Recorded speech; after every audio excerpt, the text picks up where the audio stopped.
When most folks start talking double-action revolver speak, it is usually in reference to a Smith & Wesson, Colt, Ruger, or possibly even Taurus. Hello, the Range Ronin here, and today I want to tell you about the Kimber K6S Revolver, the first of its kind for Kimber, which has been known for its fine line of 1911 pistols.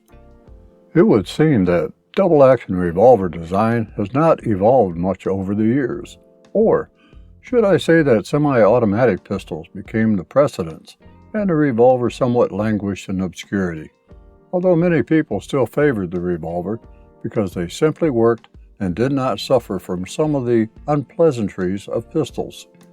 With pistols, magazine capacity became a concern, like the Browning High Power, CZ75, and Beretta 92, leading the pack in capacity.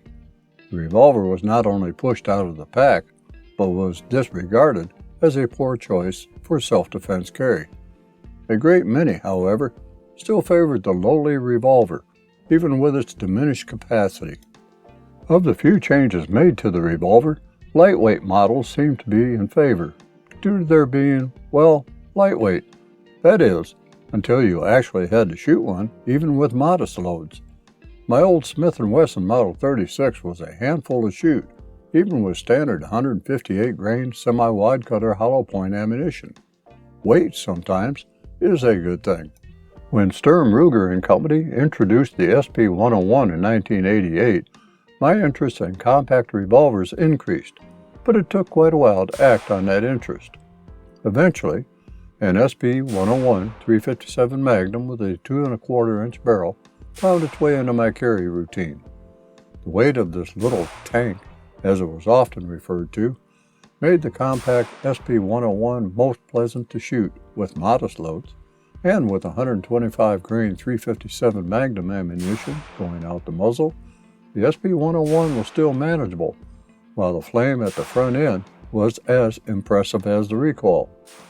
I think that double-action revolvers took a dive in interest among shootists, in much the same fashion as single-action revolvers fell from favor in favor of double-action revolvers. Although many still liked the single-action and double-action revolvers, many felt that the high capacities of the semi-automatic pistols were the best means to defend yourself and the homestead in general. While the revolver may no longer be the mainstay of self-defense these days, that is not to say that the revolver is ready for extinction. It is still evolving, but just at a slower pace. The introduction of the Kimber K6S is a testament to the fact that double-action revolvers are still evolving.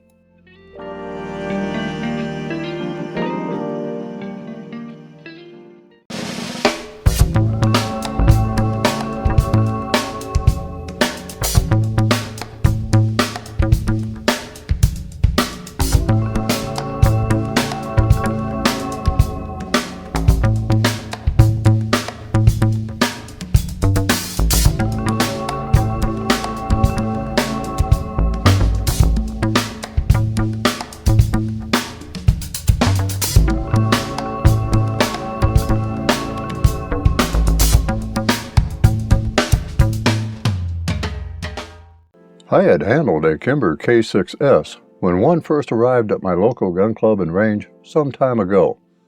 The K6S had some features that I really liked.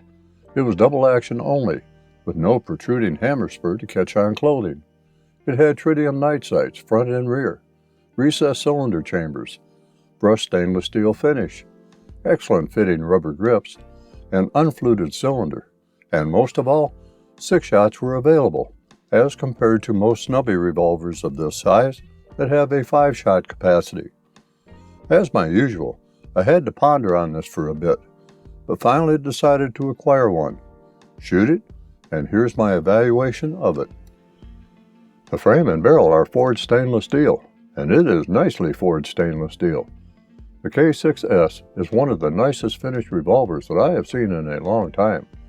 All edges are beveled to provide the smoothest profile as possible. The trigger face is rounded. The right side plate is held in place by an Allen screw, and the seam is so well finished that you won't notice it unless you are looking closely at it. The cylinder is locked into place solidly at the front and rear when the cylinder is closed, and it is definitely locked up. Pull the trigger all the way to the rear and hold it, then try to move the cylinder, and you will feel no perceptible play. Kimber may have borrowed a few things from Ruger, which makes this revolver almost as robust as the Ruger SP101. One of those items is the cylinder latch. Unlike Colt, which you have to pull to the rear, or Smith & Wesson, which you have to push to the front, the K6S incorporates a press-in cylinder release, much like the Ruger double-action revolvers. The cylinder latch button incorporates a checkerboard pattern that assures positive engagement. Something that I really like is the trigger. The reason is that it is as close to a Ruger double-action revolver trigger that can be found. Kimber claims that the trigger is a non-stacking trigger. Stacking is where the resistance of the trigger increases through the pull. Some triggers have a noticeable step in their resistance, but with others, the increase is more gradual. In either case, this should occur consistently, both in the amount of resistance and where it is encountered in the trigger pull. Stacking and staging are not the same, and the two terms are often confused. Stacking refers to the amount of resistance felt throughout the trigger pull. In short, a trigger where the resistance is the same throughout its travel is a non-stacking trigger. However, that trigger pull reaches a point where the stacking decreases. The advertised double-action only trigger pull weight, incidentally, is between 9.5 pounds and 10.5 pounds. The trigger pull weight on my K6S is pretty close to the middle, and I expect it to lessen as the revolver breaks in. There is absolutely no grit to this trigger moving rearward, and fast shots are just as smooth as slow shots. On the return trigger stroke, it feels like it is gritty, but it is not. It is simply everything internal resetting. Staging a trigger entails you grabbing the revolver in a standard firing mode, but you work your trigger really quick to the rear, and that will index the cylinder fully and will cock the hammer about 3/4 of the way, and with the last of the trigger pull. This could be referred to as a slack point, but most refer to it as the staging point. At this staging point, get a perfect sight of an alignment and press the trigger straight to the rear. This technique is really good on a hard shot or a long-range target. It takes up about 3/4 of the actual trigger pull, and all you have to do to finish it off and make a real accurate shot. Some revolvers have staging points that are hard to detect, but Ruger double-action revolvers seem to have a very discernible staging point. The Kimber K6S mimics the Ruger with its staging point. Roll back the trigger and a distinct slack in the trigger is felt, and an audible click is heard as the cylinder locks into place. The fact is that you can hold this point for virtually any length of time that you want.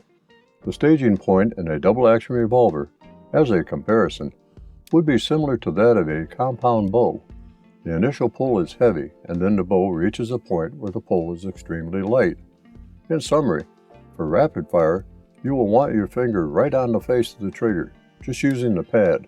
For slow fire, and for a little bit more accurate shot, you might want to put the finger through just a little bit further, and stage it. My trigger finger is set in just before the first joint. A small revolver is not known for accuracy because of the short sight radius. Working the staging point allows you to ensure that the sights are in alignment throughout. That last very short pull of the trigger is performed before the hammer drops. Moving on to the sights, I can only say that they are excellent. Most folks these days favor night sights, and the K6S comes standard with them. The front sight is pinned, while the rear sight is dovetailed into the frame. Again, with the rest of the revolver, there are no sharp edges on the rear sight. The dot on the front sight is larger than the 2 dots on the rear sight, which makes for a quick sight alignment. The grips are rubber from Crimson Trace and have some cushion to them, and also a palm swell. One of the first things that I change on a small revolver is the grip, as they are usually too small for my hand, and I struggle to get a revolver in place and hold it there while shooting. The grip of the K6S has a finger groove, which helps to position the hand correctly. The width of the grip is tapered from top to bottom and provides as much rubber to the palm of the shooting hand as possible without going overboard on the grip width. The backstrap is devoid of rubber, but incorporates vertical grooves. The backstrap is such that you can achieve a very high handhold on the grip, which is essential to controlling a small revolver like this. The other beauty of the K6S is the lack of an external hammer that could catch the web of the hand, for some, where that part of the hand is, well, fleshy, like mine. I have found no exercises to firm up that part of the hand. Not having to worry about hammer bite is something I always enjoy. The reach to the trigger is short, as can be expected from a compact revolver. However, the face of the trigger finds itself nicely nestled in the first joint of my trigger finger, right where I like it.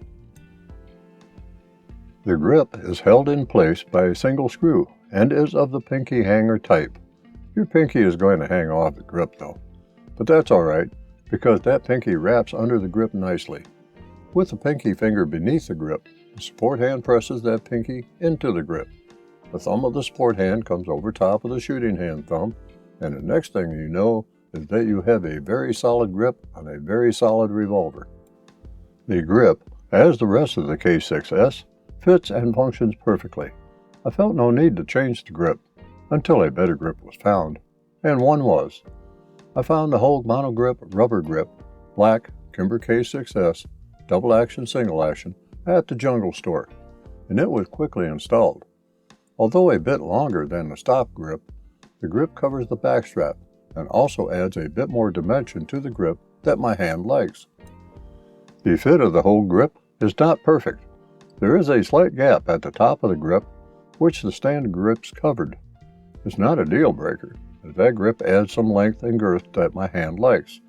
The gap is just something that my anal side says shouldn't be there, but I'll get over it. And speaking of gaps, the flash gap, the distance from the cylinder face to the throat of the barrel, the forcing cone, is less than 2/1000 of an inch. And because of the recessed cylinder chambers, clearance between the rear of the cylinder and the recoil shield seems just as close as the flash gap. And speaking of the cylinder on the Kimber K6S incorporates flats over flutes in its design. The flats add strength to the cylinder, capable of holding 6 cartridges rather than 5 cartridges, as is common among short-barreled, small-frame revolvers. Unlike the Ruger SP101, the K6S cylinder lockup is in the conventional fashion, at the rear of the cylinder and at the ejection rod, whereas the SP101 is at the rear of the cylinder and at the front of the crane, which attributes to the Ruger's ruggedness. Note that Dan Wesson revolvers latch at the front of the crane, which contributes to the hardiness of these revolvers. However, that is not to say that lockup on the K6S is weak. Due to the recessed chambers of the K6S, there is very little gap between the base of the cartridges and the recoil shield, which minimizes rearward movement of the cartridges under recoil.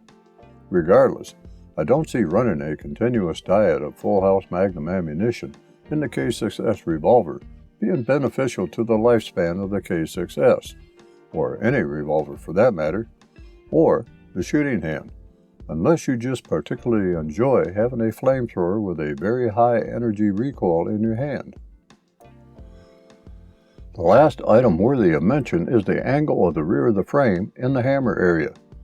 When you think of hammerless revolvers, which is a misnomer and is actually a shrouded hammer or double action only DAO revolver, you may harken back to the Smith & Wesson Model 649, or Bodyguard as it came to be known. Taurus made a shrouded hammer revolver as well. Ruger also makes a SP101 shrouded hammer version with its Model 5720. The Smith & Wesson 649 hammer shroud was likened to a hunchback, whereas the hammer shroud on the Ruger SP101 5720 kept the lines of the traditional revolver design.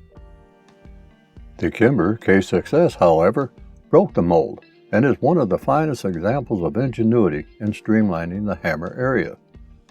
The rear sight blends perfectly into a declining slope at the rear of the revolver's frame, into a sheer vertical wall in which to rest the web of the shooting hand. You could actually fire the K6S with your thumb atop the hammer shroud, and use the tip of your thumb as a pointing device on the backside of the rear sight or just below it. As Dr. Spock would say, fascinating.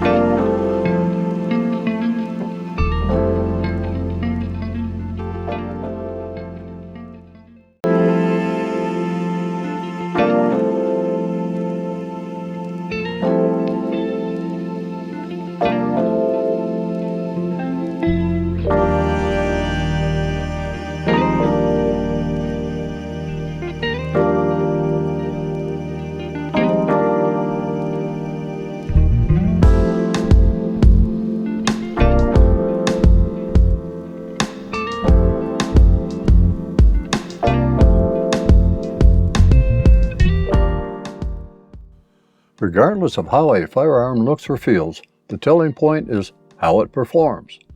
Watching Hickok 45 shoot the Kimber K6S and hitting the 80-yard gong with it several times told me two things. I am not Wild Bill Hickok, nor am I Hickok 45. My challenge was to simply place bullets on a target at a combat distance of 7 yards with some degree of accuracy. If I were to carry the K6S, I would probably be carrying .38 Special plus P ammunition. Well, fascinating is a word I use for the unexpected. While I'm not going to go into detail, I can say that shooting the Kimber K6S was a rewarding experience, in that I learned what not to shoot through this revolver. If I did my part, the K6S did its part, and I was able to keep the majority of rounds within where I aimed at the combat distance of 7 yards, although slightly to the right of point of aim.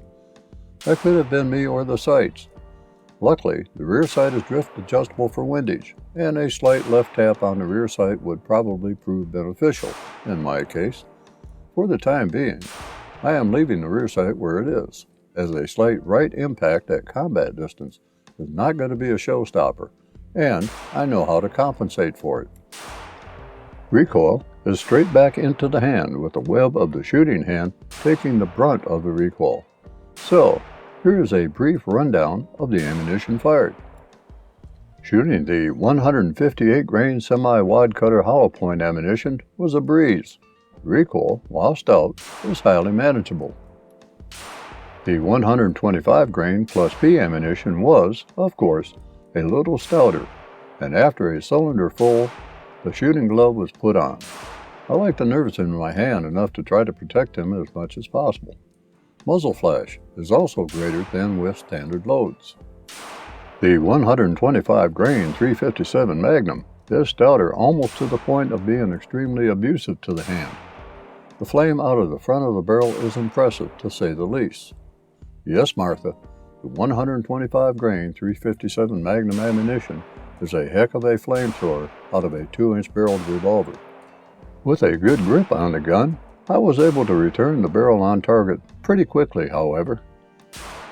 My ammunition recommendation for the K6S is the simple, reliable, time and performance proven 158 grain semi-wide cutter hollow point.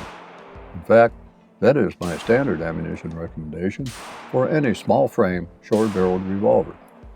The bottom line here is that a lot of velocity is going to be lost from standard velocity figures, and with a short barreled revolver, ammunition choices may be critical. Leave the plus P ammunition for the big guns. What little advantage that you gain in velocity with a short barreled revolver shooting plus P ammunition is not worth the price to pay in recoil and reduced control. Just because a handgun is rated for a .357 Magnum ammunition does not mean that it is the best cartridge to shoot. A neat little trick that I found while shooting the K6S is that I can place the thumb of my shooting hand on top of the hammer shroud, while using the tip of my thumb as a pointer to align with my target. Although the thumb does cover the rear sight, the thumb also serves as a means to help control muzzle jump, keeping the dangerous end of the firearm pointed in the right direction for quick follow-up shots.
Some might question carrying a snubby DAO revolver as a primary self-defense firearm.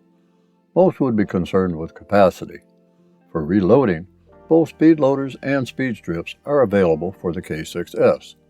Personally, I like speed strips for partial reloads and speed loaders for full reloads, and have used both in Leo Bullseye revolver competition.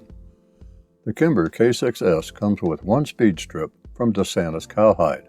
However, I prefer those from Bianchi. I am used to carrying 2 spare 8-round magazines for a 1911, and I don't feel that I'm giving up a thing with 2 speed loaders on the belt and a couple of speed strips in the pocket for extra measure. While some would say that the Kimber K6S, because of its design, might qualify as a pocket pistol, I see it more as an IWB carry on my strong side, where it needs to be, or possibly cross-draw carry. A crossbreed Super Tuck IWB holster for the Kimber K6S is right at home on my weak side as a cross-draw carry, while an IWB holster from Felco serves as a strong side behind the hip carry. As a side note, when you are carrying any short-barreled firearm IWB, the stability of the holster within the pants is of the utmost importance. Short-barreled firearms do not have enough barrel length and, in many times, have a tendency to roll out of the carry position. I have had this happen on several occasions with holsters that do not have adequate support on the belt or inside the pants. What this means that you end up adjusting the holster when you should not have to. The wider the holster mounts, the more stability your carry will have, and the less you will have to fiddle with the holster. The holster should be an integral part of your wardrobe, and not just something attached for convenience. Plenty of holsters abound for the Kimber K6S, with and without retention straps and thumb brakes.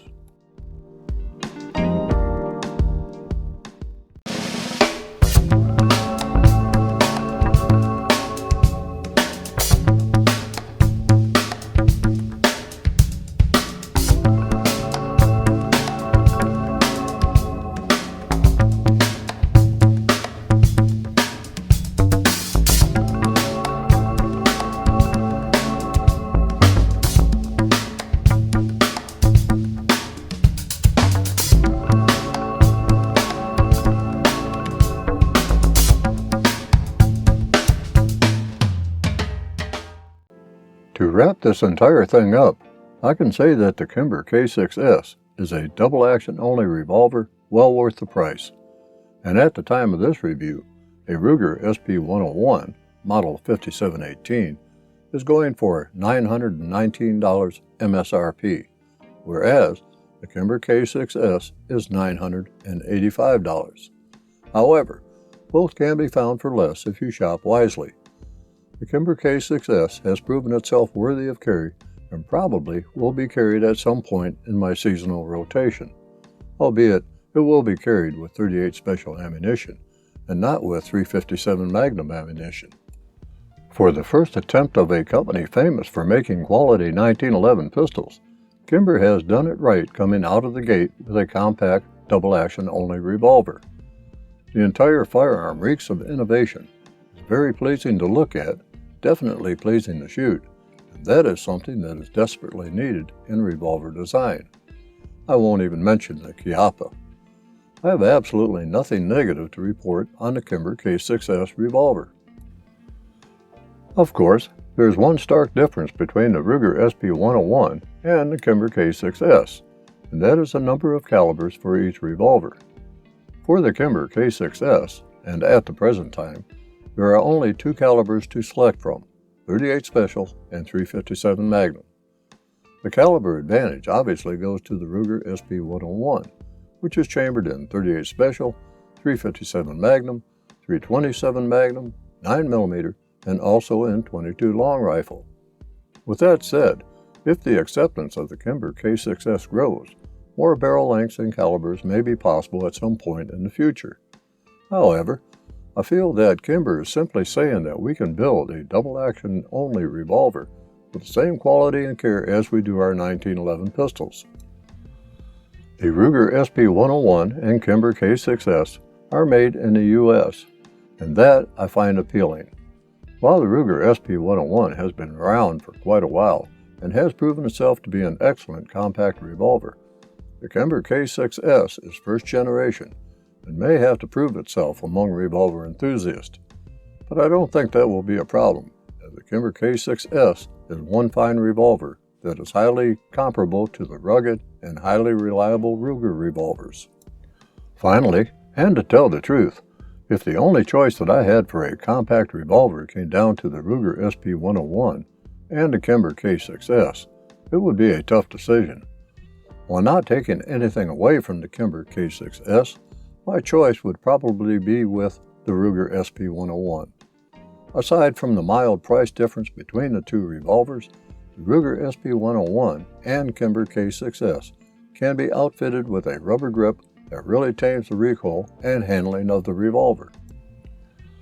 With that said, and if you recall in the features segment, I had replaced the stock grips with a whole rubber grip for the K6S.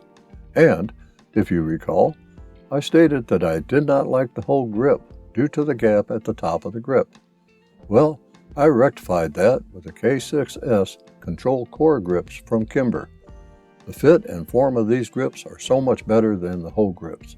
And, as with the hold grips, they cover the backstrap that provide better recoil management than my bare hand can provide.